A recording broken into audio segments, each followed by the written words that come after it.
हम जो बात कर रहे थे उसको आगे कंटिन्यू करते हैं। हम लेज़ली हेज़ल्टन की फर्स्ट मुस्लिम इसको समझने की कोशिश कर रहे हैं। तो इसके पहले पार्ट के पहले चैप्टर, जिसका नाम चैप्टर 1 है, उसका तीसरा पेज, किताब का 5वां पेज हम देख रहे हैं। तो कहती हैं कि एक इंसान एनकाउंटर करता है डिवाइन को, अल्लाह ताला जो हैं उनके किसी एस्पेक्ट को फेस करता है जब उस पे वो हकीकत खुल जाती है। जो ये रैशनलिस्ट होता है, जो अच्छा रैशनल अक्ल से हम इसको समझते हैं, तो क्या हम बाकी लोग जो रैशनलिस्ट नहीं हैं, हम क्या है? हम अक्ल नहीं इस्तेमाल करते। हाँ, हम हमारे बारे में क्या ख्याल है? हम कम अक्ल हैं, विदाउट अक्ल हैं। इसको भी समझना ज़रूरी है। रैशनलिस्ट क्या होता है? रैशनलिस्ट का मतलब ये नहीं कि जो अक्लमंद हो, जो रैशनलिस्ट नहीं है उसने अक्ल इस्तेमाल नहीं की, ऐसा बिल्कुल नहीं है। जबकि वर्ड ऐसी ऑरा देता है। रैशनलिस्ट का मतलब हुआ सिर्फ अक्ल।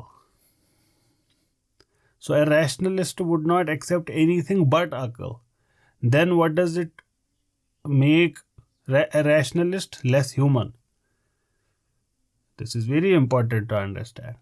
At least in our world, where everyone seems to be giving akal undue space. But notice that this space would only be given in public discourse and against religion. Otherwise अक्ल भी खुद में ना नूरी है ना नारी है। जैसे हमने स्केप्टिसिज्म के बारे में किसी और सीरीज में बात की कि ये खुद में अपनी फितरत में, इसको कोई लेना देना नहीं, ना मज़हब से, ना साइंस से, ना किसी अकीदे से, कुछ नहीं। ये सब के सामने सेम एक्ट करेगी।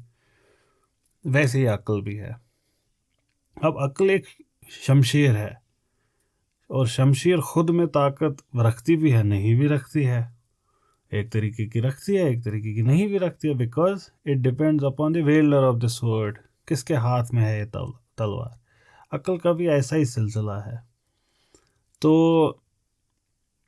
इसको समझना ज़रूरी है, ये रैशनलिस्ट।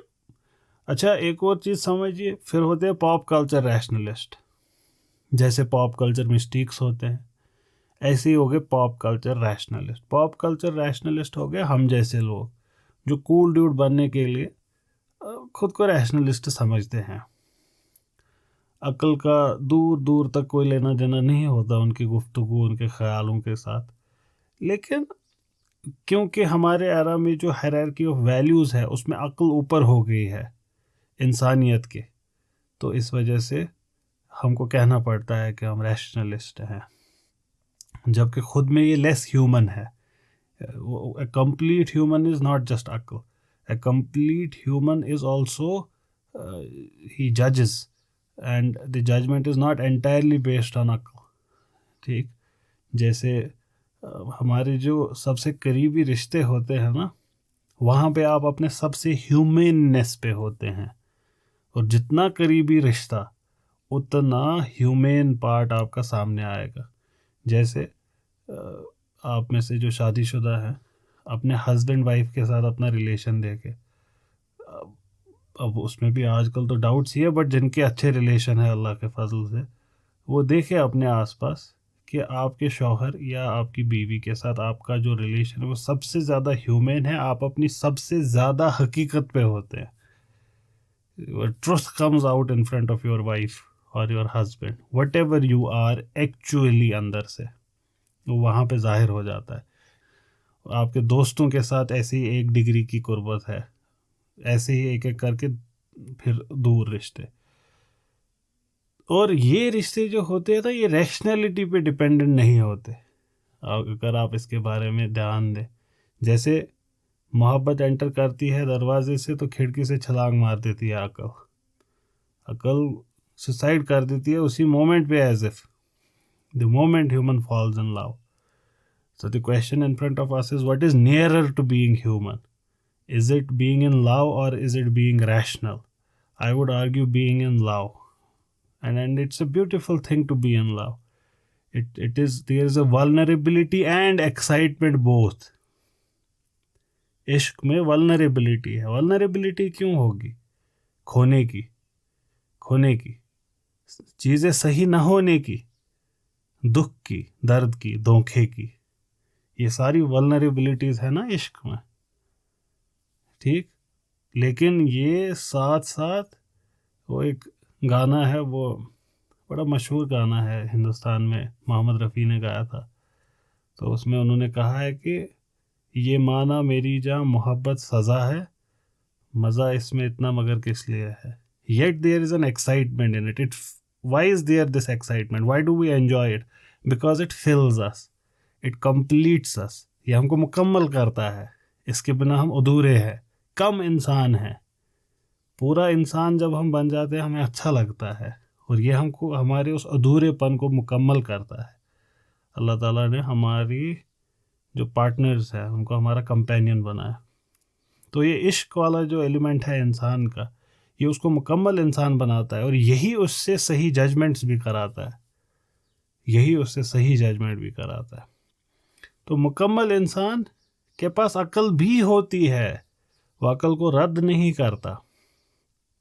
अक्ल का उसके पास एक मकाम है, और अक्ल की बेहद इज्जत है. अक्ल के बिना भी काम नहीं चलेगा, लेकिन अक्ल के साथ वो एक इंसान भी है. तो रैशनलिस्ट कौन हुआ तब? जो ये दूसरा एलिमेंट कंप्लीटली रद्द करे. तो अब एक ट्रेडिशनलिस्ट को भी समझ ही लेते हैं.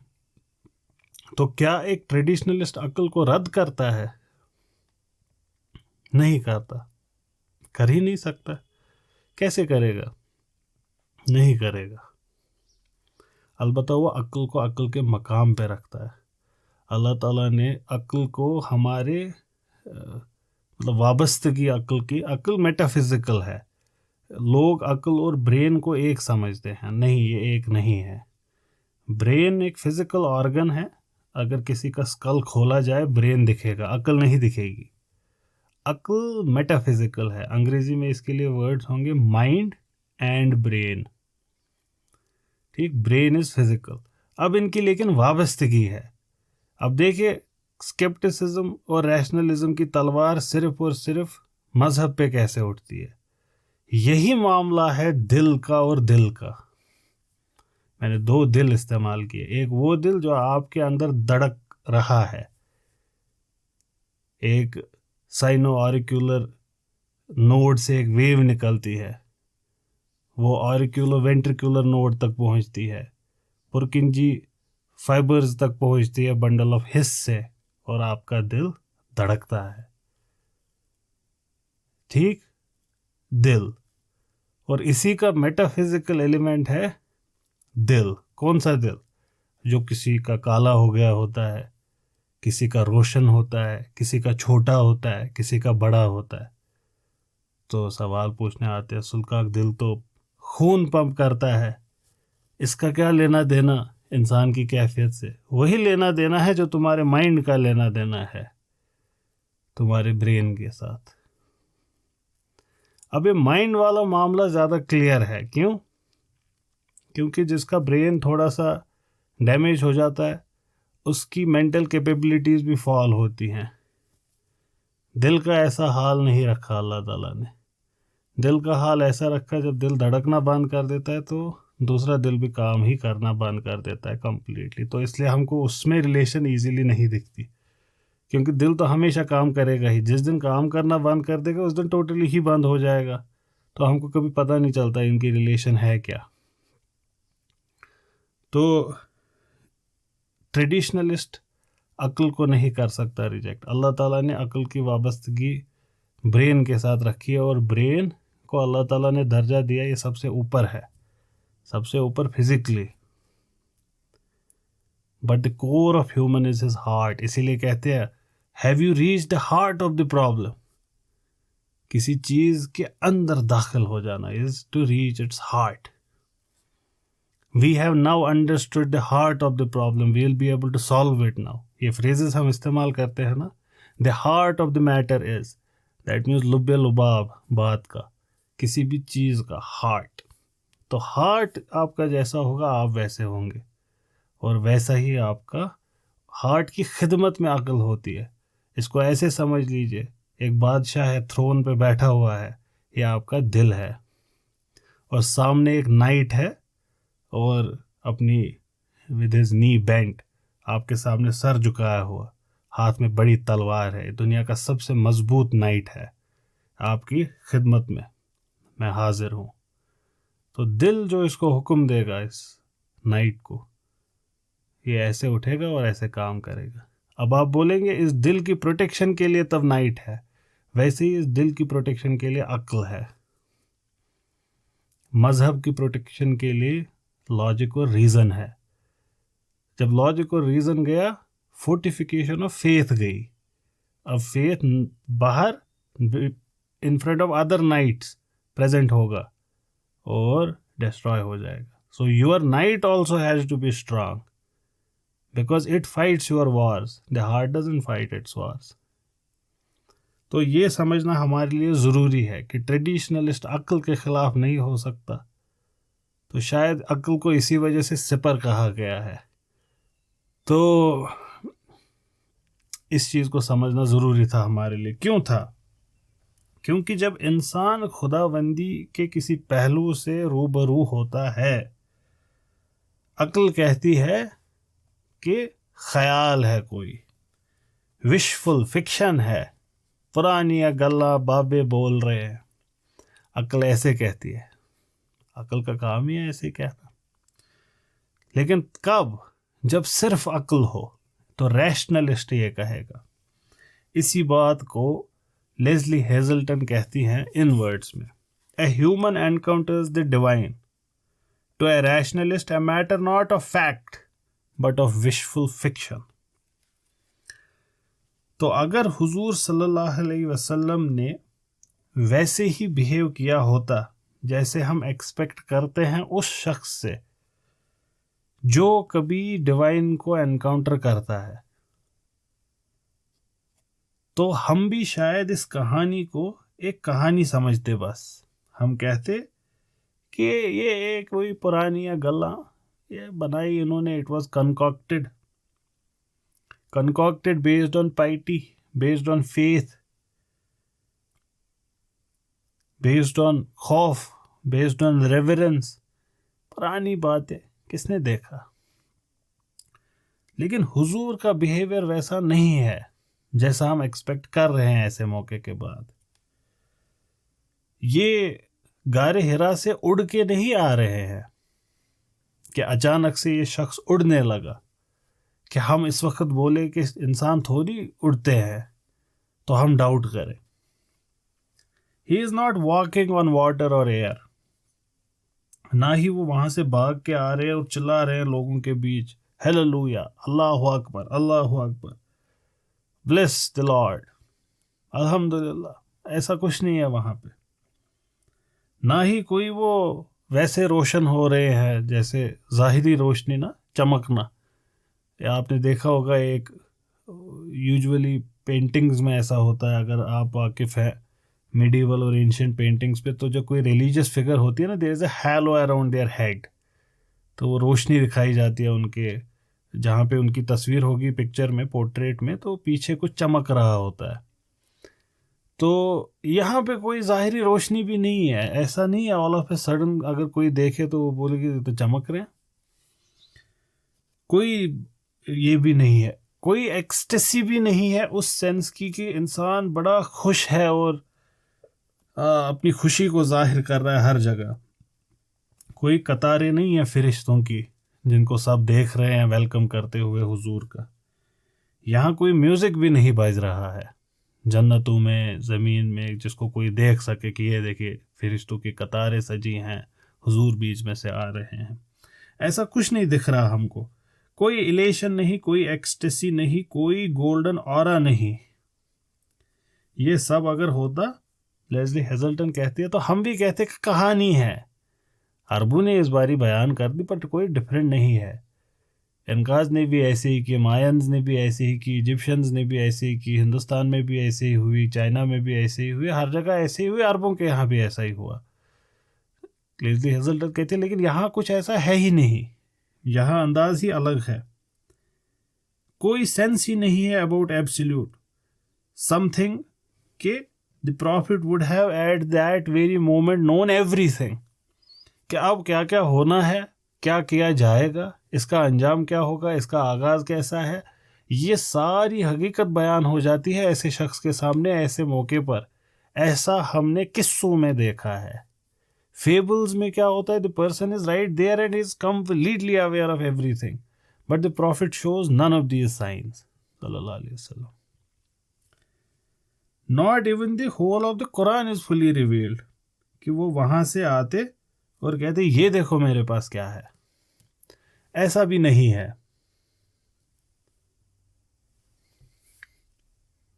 ये भी नहीं है, तब भी कहते ना हम कि मौजज़ा हो गया। एक शख्स एक पहाड़ी पे चढ़ा, एक शख्स एक गार में इबादत कर रहा था, एक शख्स उस इबादत से जब निकला और अचानक से ऐसी ऐसी किताब, एक तिलिस्मी, एक जादू कर रहा है, नाउज़ुबिल्लाह। ये मैं टर्म्स जो यूज़ कर रहा हूँ ये यूज़ की गई हैं बाद में, so some would call it magic, others would call something। तो ऐसी कोई किताब होती है, हम बोलते फेबल है, क्योंकि ऐसा तो होता है कि चढ़ गए पहाड़ पे और कुछ जादू कर दिया। यहाँ जादू भी नहीं है, यहाँ सिंपल एक एक्सपीरियंस है। लेस्ली हेजल्टन कहती है, मोहम्मद डिड सल्लल्लाहु अलैहि वसल्लम, he did none of the things that might seem essential to the legend of a man who has just done the impossible। ना कोई जादू है, ना कोई मिरेकल्स है कि all of a sudden finger से फायर निकल रहा है, या all of a sudden man feels in control of the universe, अब सब मेरे ही हाथ में है, ये दुनिया जैसे मैं चाहूँ वैसे चलाऊं। कुछ नहीं है ऐसा यहाँ। ये जो ये इम्पॉसिबिलिटीज है ये यूजुअली हमको लेजेंड्स में मिलती है when we come across people who have cross the border between world and unknown. कोई भी ऐसी चीज़ नहीं जिस पे हम बोले कि नहीं भाई कुछ तो गड़बड़ है, ऐसी एक भी चीज़ नहीं है इस इंसिडेंट में, ऐसी एक भी चीज़ नहीं है इस कहानी में which would denigrate the whole story as an invention, ये बाद की कंकॉक्शन है या एक कवर अप है। किसका कवर अप? कि कोई छोटा मोटा इंसिडेंट रहा होगा या कोई डिल्यूजन रहा होगा किसी को, नाउज़ुबिल्लाह, या कोई ऐसे पर्सनल एम्बिशन के लिए कोई काम कर रहा था, करना चाह रहा था, यहाँ पे आइडिया मिला और फिर अपने पर्सनल एम्बिशन को फुलफिल किया। वो कोई भी एलिमेंट इस इंसिडेंट पे नहीं है। इसके बरक्स है क्या तब?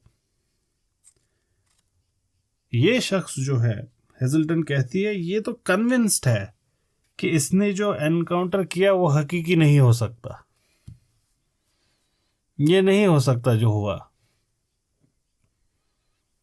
ये शख्स कन्विंस्ड है, ये शख्स कन्विंस्ड है कि ये मेरे साथ जो हुआ ये it's out of normal, I am not here for this, I haven't planned it, ये ऐसे नहीं होना था, ये ज़्यादा से ज़्यादा एक ट्रिक ऑफ द आई होगी, ये ज़्यादा से ज़्यादा एक हेलुसिनेशन होगी, ये तो मेरा ही माइंड मेरे खिलाफ वर्क कर रहा है, या फिर worst it could be a possession by an evil Jin.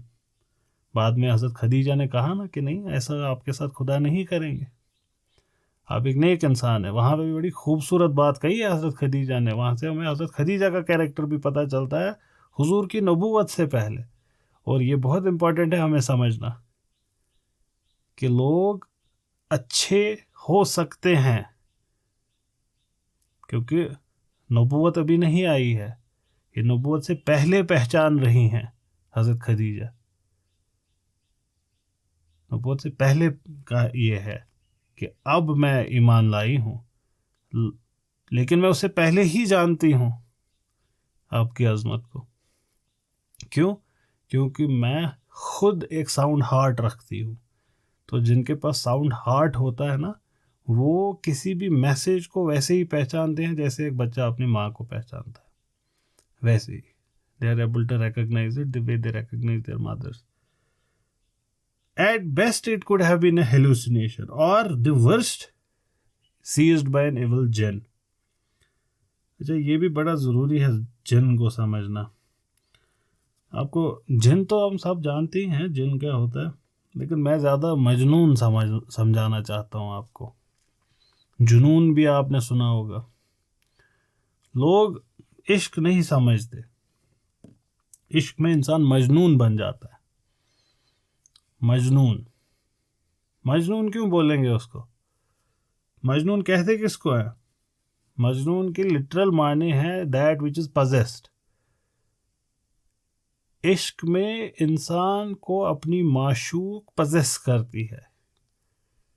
A person in ishq would be possessed by his माशूक। Are you possessed? Do you behave like possessed? It's not easy to get possessed. तो इशरत कतरा होता है दरिया में फना हो जाना, कि दरिया पजेस करे इस कतरे को।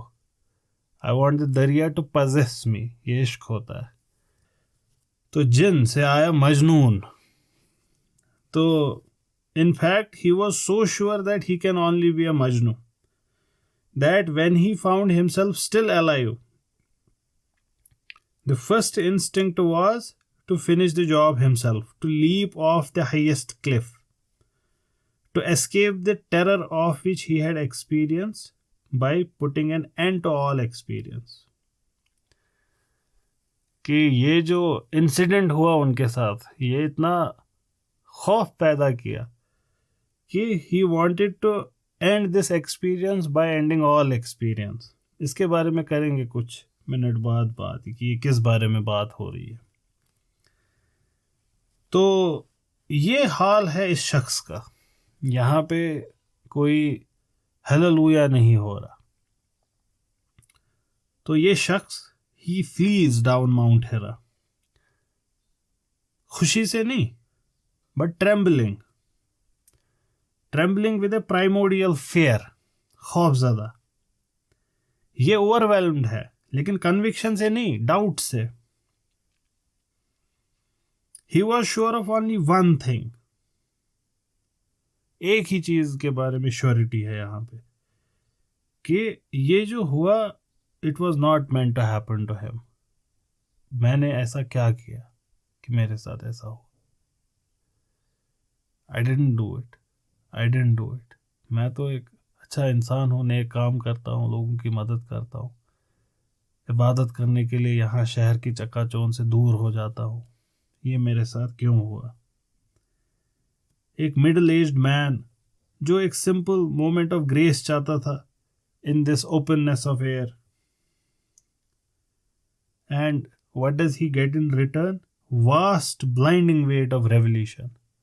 रेवल्यूशन कहते हैं जाहिर होने को, रिवील करना। तो कोई चीज वेल्ड है, उसको अनवील होना, उसको रिवील कहेंगे। तो रेवल्यूशन वही। हमारे यहाँ भी इसके बहुत नज़दीक माने यही हैं। हमारे लिटरेचर में भी हम कहते हैं ना मुकाशफा, कश्फ। तो अल्लाह ताला फरमाते हैं कि सिर्फ मैं अनवील कर सकता हूँ, क्योंकि मैं ही वेल करता हूँ। तो अल्लाह ताला लोगों के दिलों के बारे में कहते हैं कि देयर हार्ट्स आर वेल्ड। तो वेल हटना इस किसी चीज़ का जाहिर होना। ये जो अनवीलिंग होती है, ये हर मोमेंट पे हो रही होती है। ये जो ये नया मोमेंट है ना, ये इससे पहले पोशीदा था, ये अनवील हुआ आपके सामने। इससे आप ये भी समझेंगे कि अल्लाह ताला के पास फ्यूचर का इल्म है क्या? कोई फ्यूचर नहीं है अल्लाह ताला के सामने। वो ये हमारे लिए फ्यूचर है, क्योंकि हमसे पोशीदा है। अल्लाह ताला के लिए एक इटर्नल प्रेजेंट है। तो जो है वो है, सब कुछ हमारे सामने जाहिर हो रहा है। तो हर एक मोमेंट एक छोटी मोटी अनवीलिंग है। लोगों को स्पिरिचुअल एक्सपीरियंस चाहिए, फिर वो उसके लिए साइकेडेलिक्स एट्सेट्रा उसको भी इस्तेमाल करते हैं, जिसकी एक हकीकत है बाय द वे, वो भी एक होता ही है एक एक्सपीरियंस वैसा, सही नहीं बट होता है। लेकिन अगर आप ध्यान से देखें, हर एक मोमेंट एक स्पिरिचुअल एक्सपीरियंस है तब, because at every moment something unseen is getting revealed.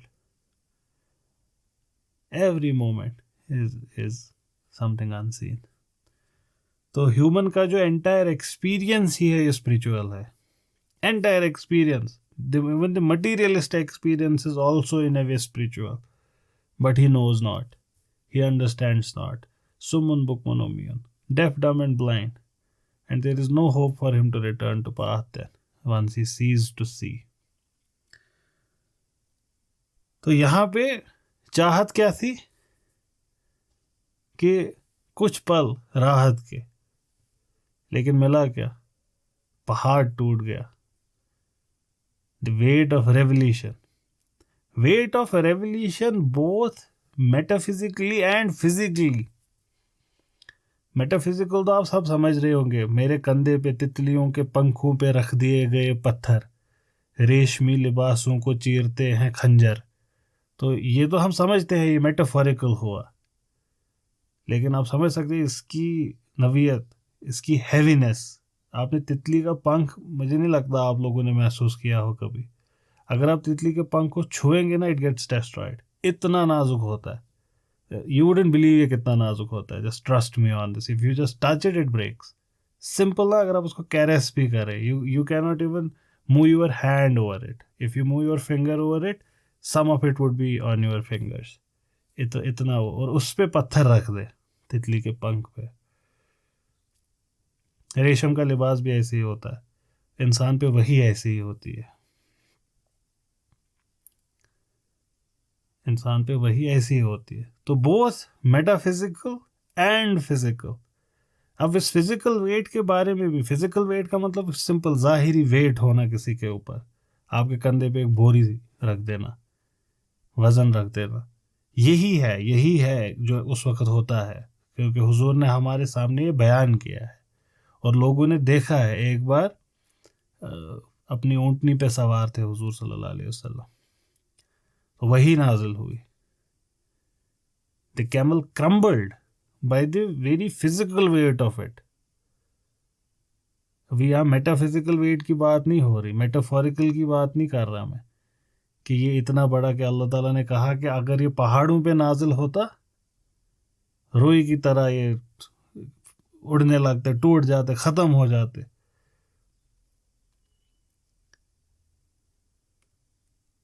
तो हुजूर की अजमत, तो ये उनके साथ हो रहा है, और ये हो रहा है विदाउट प्रिपरेशन, कि इंसान इसके लिए तैयार नहीं है कि मैं, चलो आज मेरे साथ ये होने वाला है, मैं सारा इसका प्रिपरेशन करूं। ऐसा नहीं है, ये बस हुआ आपके साथ।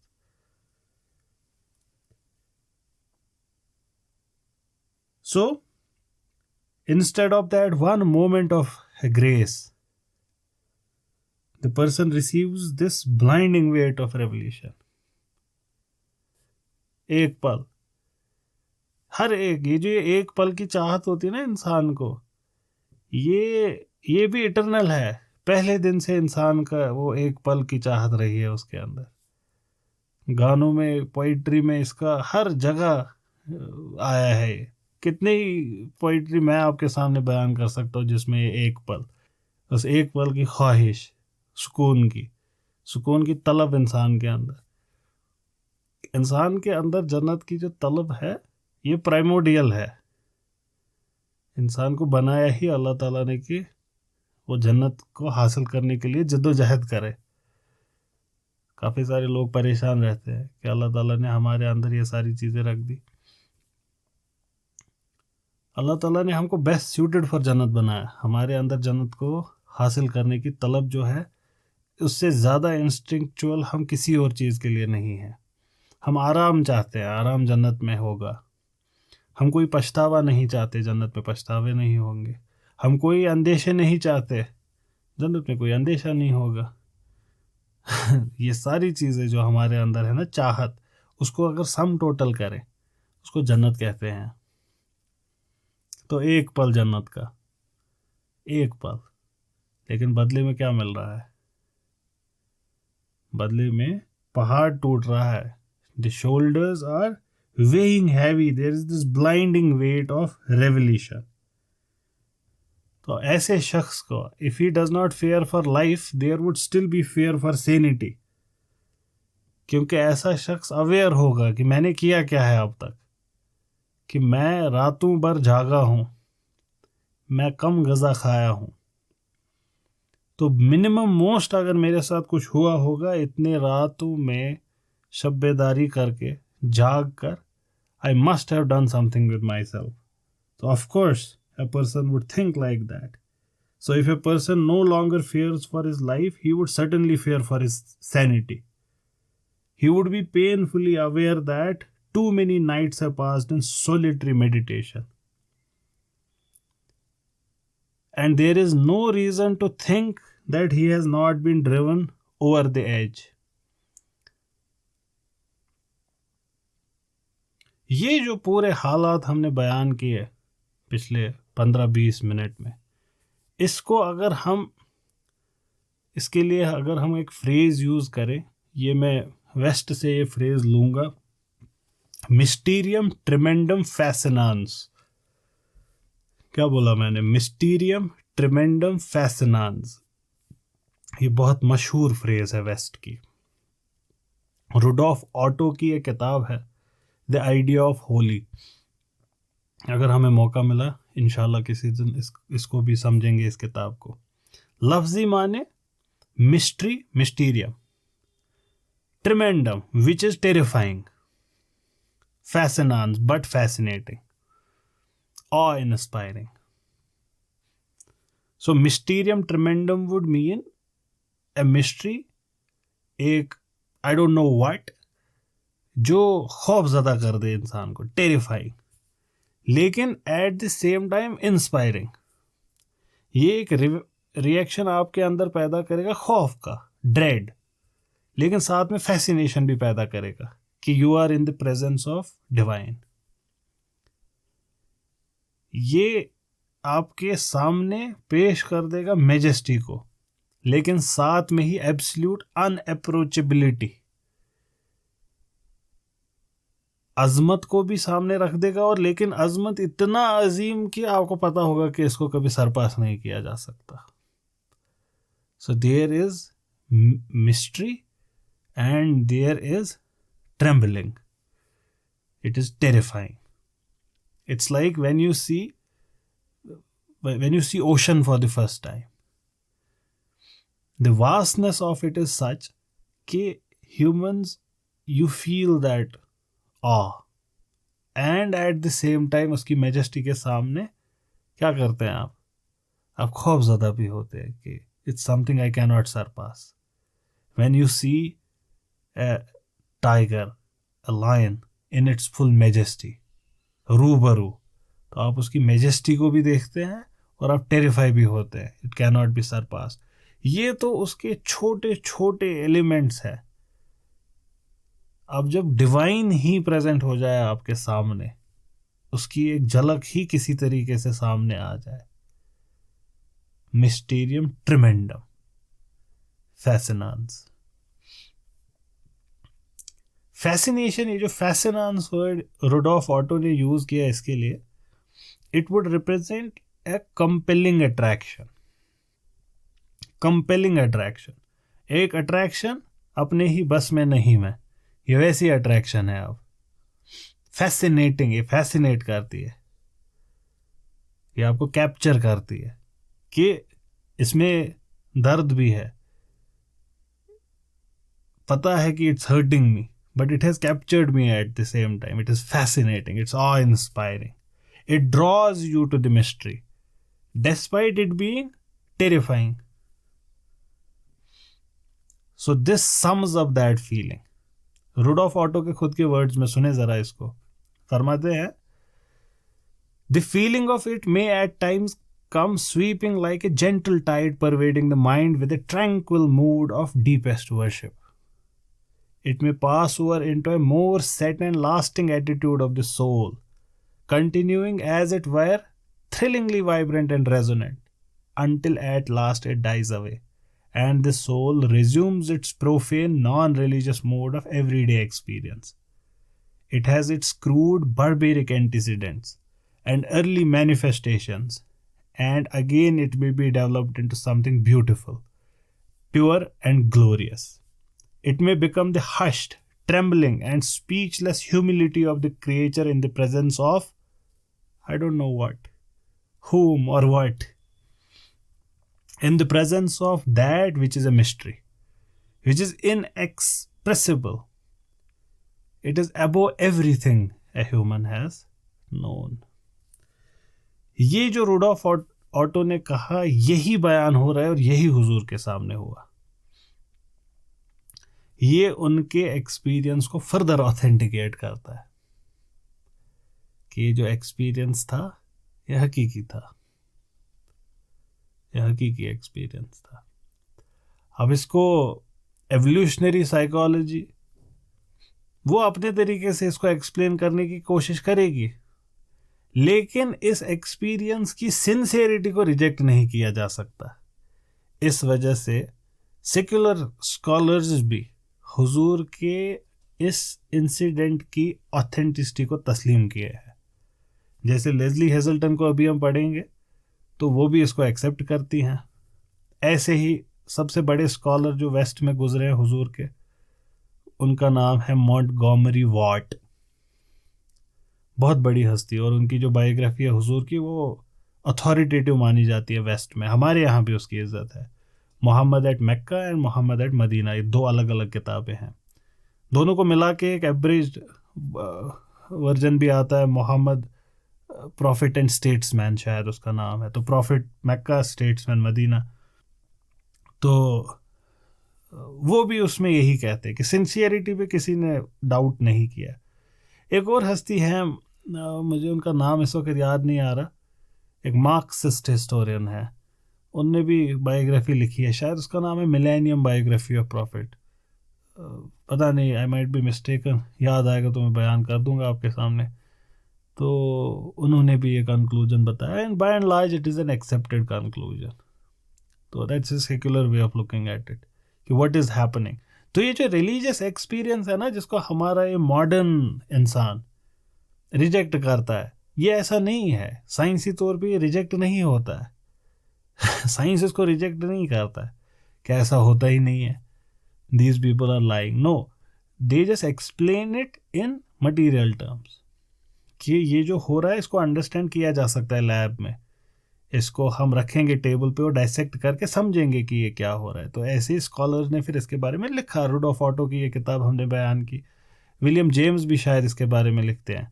और इस रिलीजियस एक्सपीरियंस को भी बयान किया जाता है कि इसके कैरेक्टर्स क्या क्या हैं, कि जब किसी के पास रिलीजियस एक्सपीरियंस होता है वो होता कैसा है. तो स्कॉलर्स जो साइंस के हैं उन्होंने भी उसको एक्सप्लेन करने की कोशिश की है. तो आप जब हंसते हैं किसी बुजुर्ग के न्यूमिनस एक्सपीरियंस को, न्यूमिनस नॉट ल्यूमिनस, एन वाला, try to find the meaning of this word, numinous experience. So when you laugh at a person's numinous experience, the laugh is at you, because the experience is accepted, attested that it does happen. Religious experience is not something that has been done away with. It has been something that has been accepted by mainstream कि ये होता है, ऐसा होता है, और उसके procedures भी डेवलप किए गए हैं कि ऐसे क्यों. इस वजह से अब मेडिसिनली भी इंड्यूस करने की कोशिश की जाती है, जिसके लिए आपके ये साइकेडेलिक्स वगैरह यूज़ होते हैं. People use drugs for inducing it. तो ये बयान किया इन्होंने. फिर क्या कहते हैं, फिर कहती हैं इस पूरे डिस्कशन को करने के बाद, जो कुछ भी हुआ वहाँ उस पहाड़ पे उस रात माउंट हेरा पे. अच्छा, इसका नाम माउंट हेरा नहीं है, इसका नाम है माउंटेन ऑफ लाइट, जबल नूर. जबल कहते हैं पहाड़ को, नूर लाइट. उसके अंदर एक केव है उस पहाड़ पे, उस केव का नाम हेरा है, गारे हेरा. कहती जो कुछ भी उस दिन वहाँ पे हुआ, जो हुजूर का रिएक्शन है, उसकी शेयर ह्यूमेननेस सबसे स्ट्रॉन्ग आर्ग्यूमेंट है उसकी हिस्टोरिकल रियलिटी का. कि जो उनका रिएक्शन है वो इतना ज़्यादा इंसानी है कि हमें तस्लीम करना पड़ेगा कि हुआ है। हिस्टोरिकल रियलिटी ये इम्पॉर्टेंट है। क्यों? क्योंकि हिस्ट्री एस्टैब्लिश कैसे होती है, जब आपको ये पता होगा कि हिस्ट्री एस्टैब्लिश कैसे होती है तब जाके आप अप्रिशिएट कर पाएंगे हिस्टोरियन जो आपके सामने बात पेश कर रहे होते हैं वो कर क्या रहे होते हैं। काफ़ी बारी आप देखेंगे ना इन फील्ड्स को ये तजाद में रहते हैं दीन वाले लोगों के पास। मुझे ऐसा लगता है मेरी कम अक्ल को ये इस वजह से होता है क्योंकि दोनों साइड बेवकूफ़ होते हैं यूजुअली, हिस्ट्री के साइड में भी दीन की साइड पे भी, ऐसे ही साइंस के साइड पे भी और दीन के साइड पे भी, फ़लसफ़े के साइड पे भी और दीन के साइड पे भी। और जब बर्बाद गुलिस्ता करने को एक ही उल्लू काफ़ी, आप दोनों शाखों पे उल्लू बैठा हो तो अंजाम गुलिस्ता क्या होगा। हिस्ट्री का भी एक फ़लसफ़ा होता है जिसको हिस्टीरियोग्राफी कहते हैं। हम हिस्ट्री लिखेंगे कैसे, हम इंटरप्रेट करेंगे किस चीज़ को, हम हिस्ट्री कहेंगे किसको, ये चीज़ समझना ज़रूरी है। मजहबी तबका तमाम हैपनिंग्स जो हुई हैं उसको कहते हैं हिस्ट्री। हिस्टोरियन जब बात कर रहा होता है वो नहीं ये उसूल एक्सेप्ट करता, वो कहता है मेरे ये उसूल है, इस पे खरा उतरेगा मैं उसको हिस्ट्री बोलूँगा। अब आपको क्या तकलीफ हो रही है? तब आपकी बहस होनी चाहिए कि आप कन्वर्शन बाय डेफिनेशन कर रहे हैं। हिस्ट्री होता ही नहीं है ये जिसको आप हिस्ट्री कह रहे हैं हिस्टोरियन साहब, इस पे बहस होनी चाहिए। So the argument has to be on historiography then on history. तो ऐसे ही एक उसूल होता है जैसे क्राइटेरिया ऑफ एम्बेरेसमेंट, कि what is embarrassing for followers would not be narrated, if it is narrated it must have been true. इसी वजह से हिस्टोरियन ज़्यादा इंक्लाइंड है सैटेनिक वर्सेस वाली आयत इंसिडेंट को आगे नरेट करने में, कि ये मुसलमानों के लिए एम्बेरेसिंग रहा होगा, वो इसको आगे नरेट करेंगे ही क्यों, वो इसको नरेट कर रहे हैं इसका मतलब सैटेनिक वर्सेस वाला इंसिडेंट हुआ होगा। लेकिन हमारे उसूल ये है क्या? हमारे उसूल ये नहीं है। हमारे उसूल क्या है? हमने एक पूरा इल्म ही डेवलप किया है इसके बारे में जिसको कहते हैं इल्म ऑफ रिजाल, इंसानों का इल्म। तो इंसानों का इल्म हम किस में इस्तेमाल करते हैं? ऑथेंटिसिटी चेक करने में किसी रिपोर्ट की। उसको इल्म रिजाल क्यों कहते हैं वो भी अपने में खुद एक टॉपिक है, क्योंकि वो इंसानों की ज़िंदगी को परखता है पूरी तरह और फिर उनकी रिपोर्ट को देखता है कि ये किसने रिपोर्ट किया, कहाँ से किया। अगर उसमें रिजाल मिसिंग है तो हम उसको रिजेक्ट कर देंगे। लेकिन यहाँ ऐसा नहीं है, यहाँ क्राइटेरिया ऑफ एम्बेरेसमेंट है। ऐसे ही कोई किताब ने लिख दिया तो हो गया, तो ज़रूरी नहीं किताब में लिखा है तो हो गया, किताब में कुछ भी हो सकता है लिखा हुआ। तो उसका साथ में आर्कियोलॉजिकल एविडेंस होना चाहिए, तब हम इसको हिस्टोरिकल मानेंगे। ये हिस्टोरियंस के अपने उसूल है। कॉलिंगवुड, कार, इन्होंने लिखी है हिस्ट्री कि हिस्ट्री की कैसे जाती है। तो इसका मतलब हम हिस्ट्री को रिजेक्ट करने की ज़रूरत नहीं है, उसको देखने की ज़रूरत है, इसके जो उसूल है वो क्या है और उससे जो नतीजा निकलता है उसका फिर आप उसको अप्रिशिएट कर पाएंगे। सो इस मामले में एक उसूली बात समझ लीजिए, ऑल ऑफ दीज उलूम are correct in what they establish, they are incorrect in what they reject. Science में भी यही है, हिस्ट्री में भी यही है, हर एक इल्म में यही है। जिस चीज़ को एस्टैब्लिश करते हैं उसमें ये सही होते हैं, लेकिन जिस चीज़ को ये रिजेक्ट करते हैं उसमें ये गलत होते हैं। और उसमें भी ये फितरती लिहाज पे गलत नहीं होते, वो इनका डोमेन ही नहीं होता। जो पॉप कल्चर साइंटिस्ट है उस डोमेन में दाखिल हो जाता है। तो साइंटिस्ट प्रॉपर भी अपना डोमेन जानता है। साइंटिस्ट प्रॉपर के मुंह से आप इसीलिए कभी नहीं सुनेंगे गॉड डजंट एग्जिस्ट, कभी नहीं सुनेंगे। अच्छा, साइंटिस्ट प्रॉपर एग्नोस्टिक भी नहीं हो सकता, वो ये भी नहीं कह सकता I don't know God exist, because scientist proper के लिए ये सेंटेंसेस नॉनसेंसिकल है। Nonsensical not as the term in English, nonsensical as a term in science, that I can not sense what you are talking about. Sense, मेरी sense खुदा को नहीं देखती है, मैं सिर्फ उसके बारे में बात करता हूँ जो मेरी सेंसेस के सामने पेश किया जा सकता है। तो जो सेंसेस के सामने पेश नहीं किया जा सकता वो एग्जिस्ट ही नहीं करता। तो once you start appreciating these things you get it. तो जो लेस्ली हेजल्टन है क्यों कह रही है कि ये हिस्टोरिक है? इसीलिए कह रही है When you think the words he heard came from inside himself or from outside, दोनों में से कुछ भी हुआ होगा, खुद का ही माइंड ये प्ले कर रहा था या बाहर से कुछ जाहिर हुआ। एक चीज क्लियर है कि हुजूर ने ये एक्सपीरियंस किया, मोहम्मद सल्लल्लाहु अलैहि वसल्लम एक्सपीरियंस थे, और एक्सपीरियंस भी ऐसे फोर्स के साथ जिसने शैटर किया उनकी तमाम बीइंग को, बदल दिया हमेशा के लिए। जो इससे पहले था वो ख़त्म हो गया, अब कुछ और है अब। और सिर्फ एक रेस्पॉन्स था जिसको हम एक सेन रेस्पॉन्स कहेंगे। कोई भी सेन इंसान इसका रेस्पॉन्स सिर्फ और सिर्फ टेरर से दे सकता है, सिर्फ खौफ हो सकता है, खौफ ज़्यादा होगा इंसान, टेरर के साथ ज़्यादा से ज़्यादा डिनायल हो सकता है, और यहाँ पे यही है। और अगर ये रिएक्शन हमको अनएक्सपेक्टेड लगता है, अगर ये आपको अनएक्सपेक्टेड रेस्पॉन्स लग रहा है, ये सिर्फ इसलिए लग रहा है क्योंकि आप लोगों को कैसे बेवकूफ़ बनाया गया है ये बता कर कि मिस्टिकल एक्सपीरियंस कुछ और होता है। यहाँ पे हमारी बात फिर से आ जाती है पॉप कल्चर मिस्टिसिज्म की, 40 रूल्स ऑफ लव। और अब मैं शम्स तबरेज़ी हूँ। क्यों? क्योंकि मैंने एलिफ शफक की कहानी पढ़ी, किताब पढ़ी मैंने। मिस्टीरियम ट्रिमेंडम फैसिनांस होता है मिस्टिकल एक्सपीरियंस। रांझा रांझा कर गई वे मैं अब पे रांझा हुई, ये हाल होता है उस वक़्त का। तो ये पॉप कल्चर मिस्टिसिज्म आप देखते हैं, ये गुमराही का सामान है। इससे बचे, इससे खुद को बचाएं। इसका मतलब ये नहीं कि एलिफ शफक की किताब ना पढ़े, ज़रूरत नहीं है, पढ़ लें, मगर पढ़ लें। अगर पढ़ना चाह रहे कोई बात नहीं, पढ़ने में भी क्या हर्ज है। वैसे भी ये इस सेंस में मैं कह रहा हूँ कि पढ़ने में कोई हर्ज नहीं, पढ़ने में असल में फितरतन हर्ज है, लेकिन आप वैसे भी पढ़कर भी नहीं समझेंगे कुछ, तो कोई फ़र्क पड़ ही नहीं रहा। तो जिस चीज़ को आजकल के नौजवान पढ़ना कहते हैं उसमें वैसे भी वो कुछ नहीं समझते, तो जब समझेंगे ही नहीं तो क्या वक्त ज़ाया होगा, वो वैसे भी ज़ाया कर रहे हैं। तो ठीक है, एलिफ शफक पढ़ के कर ले ज़ाया। अलबत्ता आपको सही में दीन में आगे बढ़ना है तो किसी का दामन थाम ले।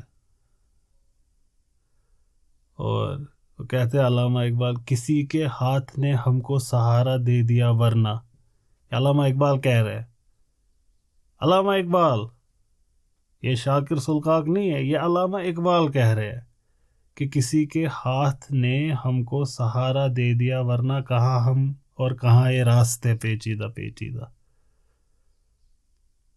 तो ये आपकी और मेरी बात नहीं हो रही है, हमको हाथ की नहीं, हमको पूरे बाजू के हमको कोई गोद में उठा के ले जाए तब शायद पहुंच जाए डेस्टिनेशन पे।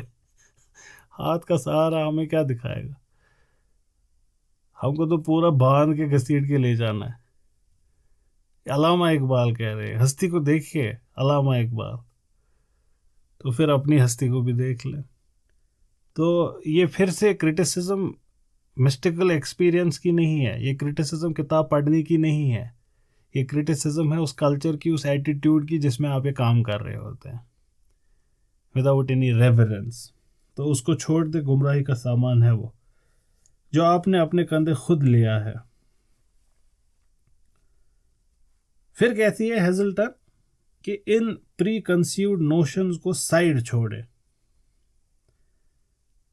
जब आप ये प्री कंसीव्ड नोशंस के मिस्टिकल एक्सपीरियंस ऐसा होता है, इनको छोड़ देंगे, तब आप देखेंगे कि Muhammad's terror speaks of real experience. ये जो उनका ये मिस्टीरियम ट्रिमेंडम फैसिनांस है, ये एक हकीकी एक्सपीरियंस है।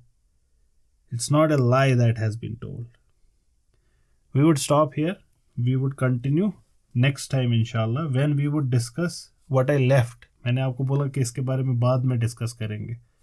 ये जो इन्होंने एक लाइन कही ना, to leave off the highest cliff and escape the terror, कि वो इसको ख़त्म ही करना चाहते थे हुजूर सल्लल्लाहु अलैहि वसल्लम। तो क्योंकि ये अगले पैराग्राफ में इसको फिर से डिस्कस करती हैं, तो मैंने सोचा कि बेहतर है हम इसको बाद में डिस्कस करें। तो अब इसको मैं आज करना चाहता था, लेकिन काफ़ी देर से हैं हम लोग यहाँ, तो इंशाअल्लाह हम अगली बार मुलाकात करेंगे।